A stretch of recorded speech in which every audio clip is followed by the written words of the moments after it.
Joining us this morning as our speaker is Kulla. Welcome, Casey.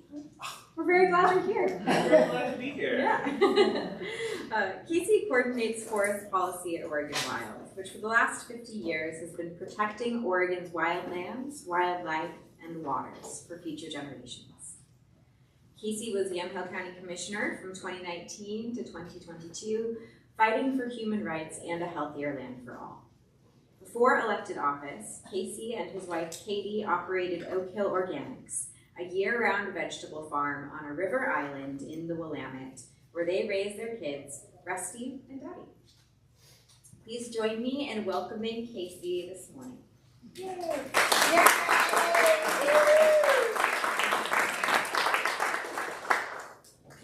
Oh my gosh, let me get myself set up here.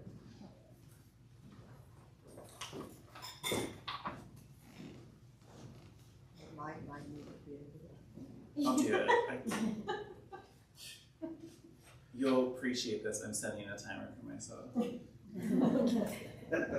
Because, thank you. Okay, now that we're set up, we don't need to do that. The Gabriel sense will be grateful if I don't mess with your audio. All right, we get it? Do this, yeah. Oh yeah, thank you. I love that everybody is helping me with this. Can you hear me now? Can you hear me now? George, can you hear me now? Yes. Awesome. Okay, so you never know who you're gonna see in a room. And I had to give you all something for a bio, and it feels a little bit silly now that I see all of you here. So it's really wonderful to be with you. Especially because it's Earth Day Sunday, and I feel like when you reached out to me, Ken, almost a year ago now, I didn't realize it would be such a special Sunday. I was like, I'll just be here with you, we can talk about something, but it's really good to be with you right now in this moment. And I will say that we're gonna go on a little journey together. You'll have to close your eyes at some points, it'll be fine, you'll get comfortable, and it'll be a little bit interesting to Heidi's story. It does actually touch on some of the questions that you asked in your story, so that aren't answered in your story and they're not answered in my story. So here we go. It's especially an honor to join with the spiritual traditions across time and space as we consider together a world where everything is sacred, where the plants and the animals and the water and the air have their own lives and their own will. And we humans may not treat the world this way in this moment, but we can change our course. We can change our direction. We're not powerless, but we're actually powerful.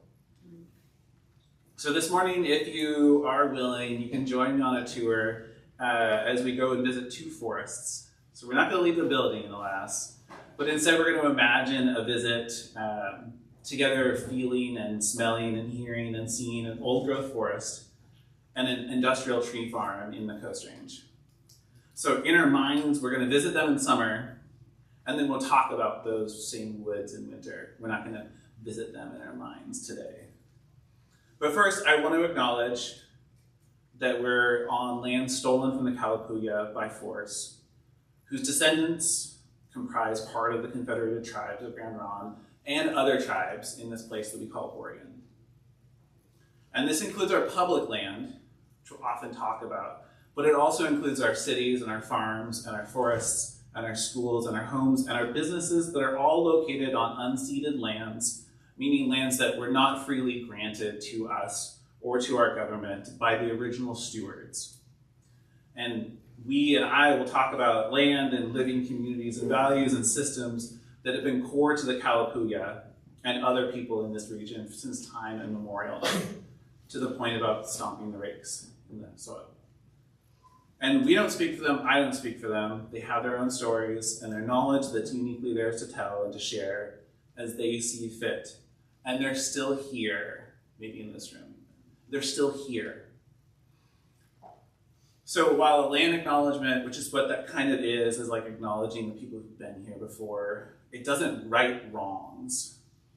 but it can be a beginning, and it can be an invitation to practice a more just future, one that acknowledges the past wrongs and works towards a vision for the future. And I hope that we're committed to doing our best to create and foster genuine relationships that help us create a better future for all of us who call this place home, right? So the non-humans and the humans alike, the people who are fighting in that patch of dirt. Sorry to come back to you, Heidi. This is my bad habit. So what I hope is that we can carry that doing our best part into both today, the rest of our conversations together, and also out into the world beyond. So first of all, how many of you have visited any of the many clear cuts in the Coast Range? You can raise your hand, or you can acknowledge, or you can silently. Okay, yeah, some people. Have you ever visited any of the even age, kind of even height stands of conifers that grow back after a clear cut in the Coast Range? Okay. You don't actually have to nod, but it's okay. I appreciate it, but don't feel like you have to practice for me. Okay, now how about this? Have you visited any of the remaining old growth in the Coast Range? Yeah, so some of you have. They're messy, aren't they? When I was a kid, I grew up at the coast. I thought the old growth just meant it was really big trees, like the trees that were on the log trucks. They were a single, log. But actually, they're just like a riotous mess. Which is great. I'm a riotous mess, so I appreciate it. Okay, so join me on a contemplative journey now. And I want you to close your eyes, if you're comfortable with that, and get yourself comfortable in your chair. And imagine this with me as we visit first land in the Coast Range owned by an investment trust and managed for short rotation, high profit financial returns for anonymous owners. So you're driving along a gravel road as it climbs and twists and turns coming up out of the valley.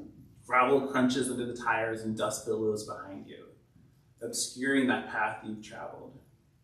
Deep shade so dark you can't see the sun envelops you, suffocates you as you strain to see ahead. And you brace yourself as the car plunges into and out of a pothole in the road. And you hear a scrape, inevitably. You wince at the sound of rocks grinding the undercarriage. And even at this slow speed, the trees flash by so close together you couldn't squeeze through them without snapping off the tiny, dead remnant lower branches. The darkness and the brown bark skinny trees go on for miles. You round a corner and you're suddenly blinded as the road leaves the trees and enters a clear cut.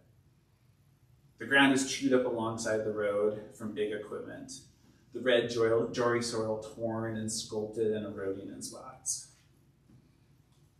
And as your eyes adjust to the brightness, you scan the hills of jagged brown stumps. There's nothing alive out there.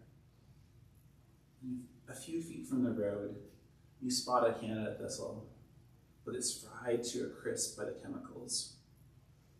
You've got piles of branches, blackened and partially burned, dotting the hillside ahead of you, and smoke rises from one of those slash piles. You slow the car, you roll down the window, and you sniff the air. You got wood smoke from the ash. You got the acrid smell of that herbicide residue. You got that billowing hot dust, even on this spring day that smells of sulfur and pulverized basalt. And on a landing high above the creek, you stop the car beside a burned out tire and circle charcoal where a stack of pallets burned. The nails are scattered beside your tires, and you open the door and you hesitantly step on those nails. And you start your journey across the clear cut, headed for the stream down the hill. You remember that there was a trail here, winding between the small trees, green needles above you blocking out the light. You remember the surface between the trees covered with dried brown and orange needles. No plants alive, the shape of the hill visible as it arcs down to the stream. But that young forest is gone, and it's disorienting. You think, where's the trail? I don't recognize any of this.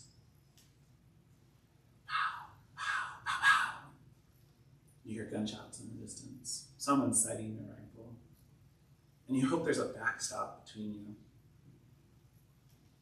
You decide, I'm gonna head straight for the stream. You step over dead treetops, their needles are gone. The smell of dangerously dry Christmas tree is the only smell. Hopefully you know that one. You feel the sun heating up your back. Why didn't I bring a hat? A blackberry runner catches your ankle and scratches your leg. You try to untangle it. Why didn't I wear boots? There's no sound except that of the toots and whistles in the distance as more trees succumb to the yarder, hauling another hillside of trees to the landing. You almost step on a baby duck fir. Its needles green and dusty from the moonscape. After too many scratches and a few mistaken tree stomps, you've made progress, and you can now hear the stream, but it's much quieter than you remember. You see some willows and a young alder ahead, and you push through them, but you can't find the stream. Where is it? As you walk that edge, you see it pop up from the incised banks, and then it disappears again. Just like all the bugs and baby fish that used to live here. Confused and disturbed, you turn and pick your way back to the car, getting scratches and a sunburn along the way. You get in your car, and as you continue up the road, you squint and you strain to see through the bright sun of the clear cuts and that deep shade of the young tree farms. And you wonder, what happened here? You take a breath, because you keep driving up that road. Past the clear cut, past the young trees all in rows. Higher up the mountain, you see a faded sign stapled to a big tree that reads, Leave Island. Another tall tree has 2 chunks of bark missing, and the circles are spray painted bright blue. Now, the trees on either side of the road now are much bigger, and they're not all dead firs. You slow the car up and you see alders, messy with their broken branches. And behind them, tall open growth cedars with their long, long branches upturned at the tips, forming a giant skirt. You think, there must be water around here. You look ahead up the road and you see the bright green drooping tip of a hemlock growing in the shade of 4 enormous dead firs. You remember that hemlock is waiting impatiently for these trees to fall. Now the road climbs, and you can see the sky through the trees and the broken tops. You see one gnarly tree, looking like it was beat up in a prize fight years before, and it has a huckleberry growing out of its top. And the berries are even visible at the distance. Up you drive through the dappled light. And around the corner you stop. There's a tree. It's down across the road. Its root wad is tipped up 100 feet away up the side slope. You stop the car, you roll down the window and you listen. Wind lightly blowing. Trees creaking as they rub against each other, having half fallen over the winter and resting on their neighbors. It's a squeak. Clacking branches of maples. What is that sound? You hear a bird call, a squeak really. Could it be the mirlet? You hear the rumbling and the tumbling of a stream. And from a distance, it actually sounds familiar, like the white noise app that you have on your phone. It's uncanny. You open the door, step out. After the slam and the click subside, you can smell the air. It's licorice and ripe berries and poop. You smell dried mushroom. You imagine you can smell the trees growing and dying and transforming. You smell a little bit of gasoline and bar oil because it looks like somebody tried to cut the giant to clear the road but gave up. Maybe they ran out of gas before the tree ground out of years of growth yielding to the saw. You look along the edge of the road. There's a path in here somewhere among the spring riot of shrub growth and the winter's rain of branches. And like magic, the path appears. It's worn bare by years of deer and elk hooves and little mice footprints, The swoop of owl wings clearing the alder leaves, and your own footsteps over the years. Because you have a part in this play too. You've come to check on the old forest stream. The path doesn't aim straight for the stream, but you don't mind. You'll get there eventually. The fallen trees and the snags and the tall, tall trees over your head are enough for now. The path nears and then leaves a particularly giant old lady. That's a tree. As you look up from the piles of bark and the branches at her base, you see 100 feet of rough bark before the first limb, which looks like a nonsensical sprout coming out of the branch.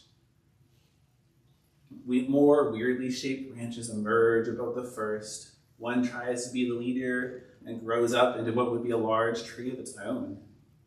She leans and then tops out above the canopy. It strains your neck to look up and makes you dizzy. You glimpse something launch from a high branch and disappear into the sky. And it makes you shiver and gives you a thrill, thinking, is it the murrelet? Did I really see it? It's gone now, but the stream draws you on. And down the path you approach the stream, parting the salmonberry with their barely thorns. Through the incandescent green of the huckleberry, you get closer, and finally, you straddle a downed alder. Oh, are those oyster mushrooms fresh enough to take home? No. And you swing your leg down with a plop. The stream is full and you've stepped in a pool. Insects are circling you endlessly and harmlessly. Your foot is wet now, so you commit, and you put both feet in. It feels good now that you've decided to be wet. You look down through the lively mirror surfaces and see critters scatter as your feet shifts to find the stable spots. Movements show the fingerlings, and you're amazed. How did they get this far up the mountain? How did they survive the dry season here? Larvae wriggle in the water, and you know that there are even more beneath the fine gravel, but you let them be. There's a new root log where the shy ones seem to hide from you or the current. And the water is so good now that you're wet. There's plenty of it coming from somewhere high above the jumble of down logs. And you don't want to leave, but the rest of your life waits for you. A to-do list is still there. You step back up and over the alder. You wish the mushrooms a good day, and you walk back up the trail, stepping over the cocoa pebbles of the deer poop. And going back up, you see the cute prints of the raccoons in the wet spots. You get back to the car too soon, but you drive back down the mountain reassured. You can come back out of that journey now if you're ready. You can open your eyes and you can take a deep breath.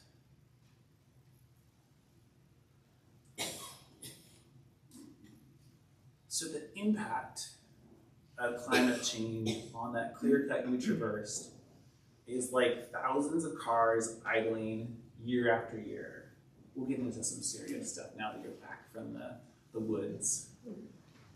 Now recognize that all across the Coast Range, there are thousands of these clear cuts with cars idling in them year after year, spewing carbon pollution to the air, heating the atmosphere, and ending in extreme weather and human suffering, right? It's not just the place is wild. But that old growth forest, on the other hand, the one that was a riot of vegetation and poop, it's actually doing the opposite. It's storing the carbon, it's growing trees from it. The soil is carbon, the surface is carbon, the trees and the lichen pull carbon day by day, moderating our climate, helping reduce those extremes. But it's really not about climate and carbon and sterile tallies of, is this enough carbon here and is this enough carbon in the debit? It's really that the clear-cut landscape is a simplified land. There are a few plants, there's almost no animals. I don't actually call them forests because they don't have the complex webs and the ever-spinning cycles of a real messy forest. Animals living in trees and eating other animals that are eating fungus that grows in the fallen giants. Hormones wafting in the air on a cool, shady day, signaling a start for some kind of plant and animal and pollinator interaction. And the key thing for me, at least right now, is that those old forests actually meet our needs directly.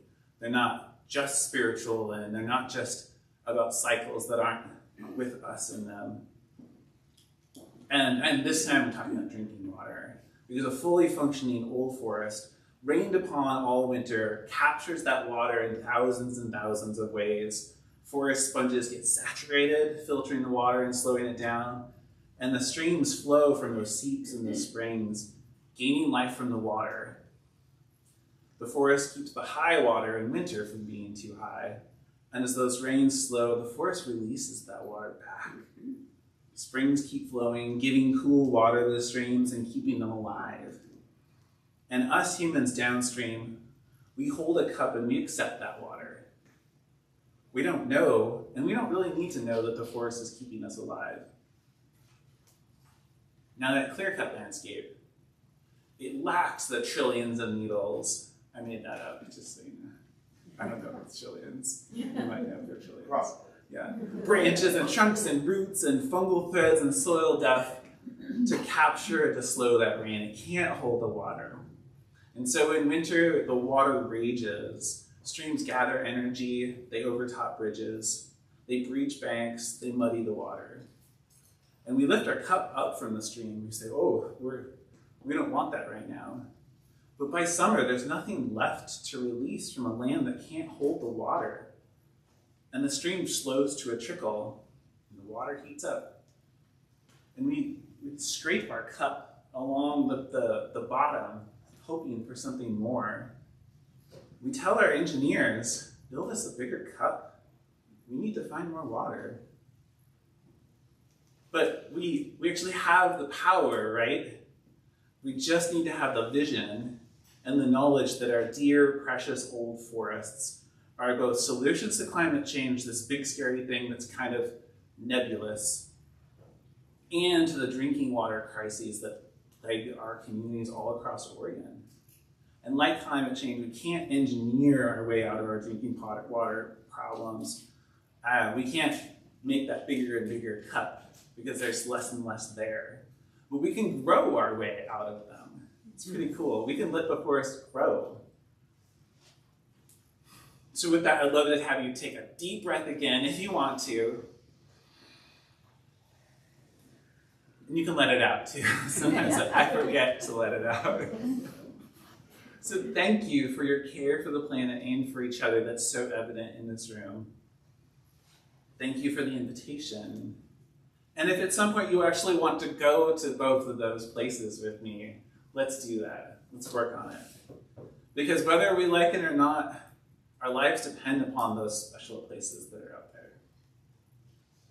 So thank you. And I'm going to lead us in our next thing, which is a meditation. You've already been meditating for a while, but you can think about different things. It's perfect timing. We're going to meditate, so we can all be there together. All right, so with that, close your eyes if you would like.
not that you were gone, but we're back together instead of in our own spaces.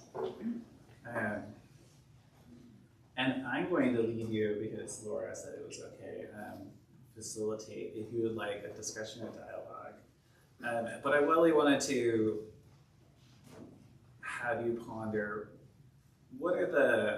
do you feel like you're part of the natural world, coming back to the question that was asked of the kids? And what places and what times, what does it look like for you to feel like you are part of, responsible to the natural world?